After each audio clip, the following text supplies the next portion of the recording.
मैं यूनिवर्सिटी गया, हाँ वहाँ के टीचर ने मुझे कहा कि सर मेरा रोने का दिल कर रहा है। वो he was in Q&A session, कहते सर एग्जैक्ट यही सवाल लास्ट ईयर भी थे, तो इसका मतलब इन्होंने सीखा कुछ भी नहीं और आपने एग्जैक्ट जवाब दिए। मुझे शेख पता है क्या लगता है, वो we know everything how to change.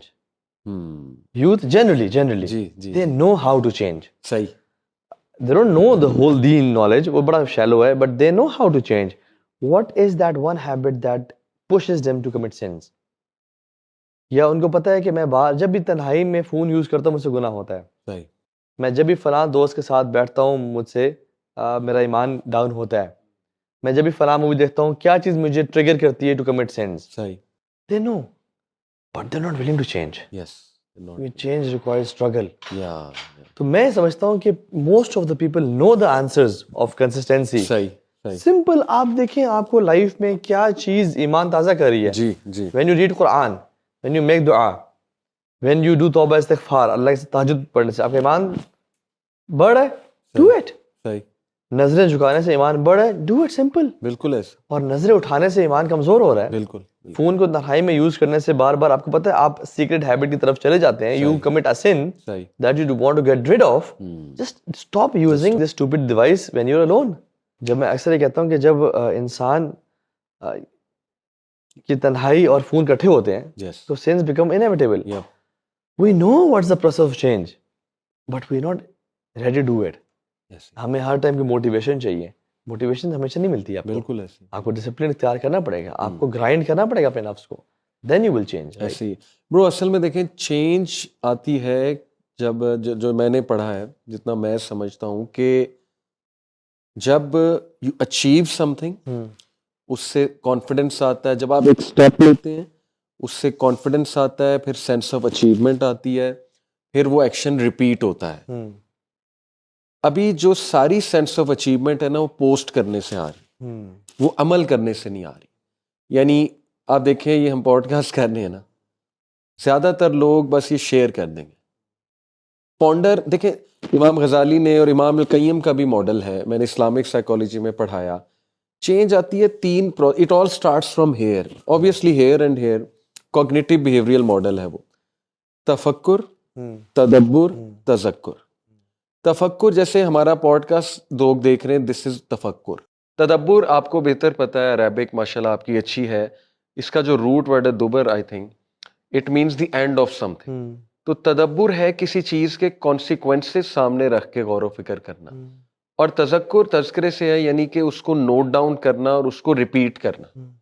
आप देखें कि जब हम ये डिवाइस यूज करते हैं, एक चीज शेयर कर देते हैं, तो ना उसमें तफक्कुर होता है, ना तदब्बुर, ना तज़क्कुर। वो चीज़ शेयर हो जाती है, लॉस्ट हो जाती है, और ब्रेन जो है ना वो आगे मूव करता है कि अब नेक्स्ट चीज़ जो है क्या है, और उससे सेंस ऑफ अचीवमेंट भी आती है।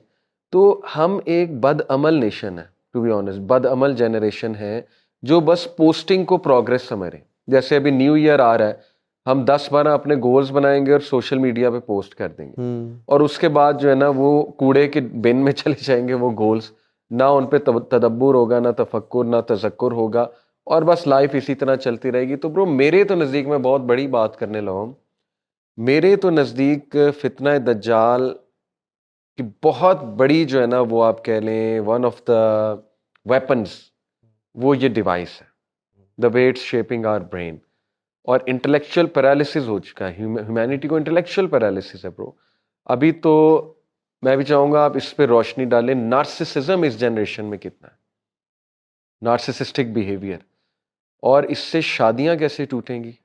यानी हमें पसंद ही नहीं हमें कोई क्रिटिक करे, कोई फीडबैक दे, कोई हमसे डिसएग्री करे, कैसे शादियां चलेंगी। यानी हमारी जनरेशन की ब्रो लव की डेफिनेशन पता है क्या, कि लव का मतलब है कि अगला बंदा बिछ जाए मेरे सामने और मेरी हर बात माने। जैसे ही उसने मेरी कोई बात से डिसएग्री किया तो ये लव नहीं है।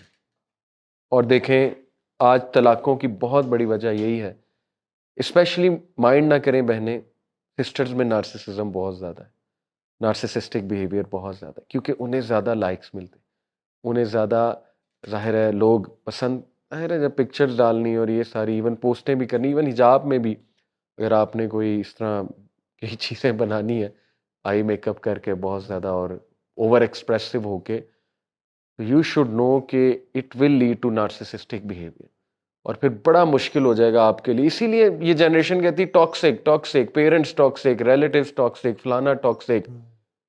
क्यों कहते हैं? क्योंकि ब्रो देखें, पेरेंट्स क्यों टॉक्सिक हैं? क्योंकि पेरेंट्स जो है ना वो डिसएग्री करते हैं, जी पेरेंट्स कुछ नसीहत करते हैं, तो बस जो भी नसीहत करेगा वो टॉक्सिक है, अल्लाह माफ करे।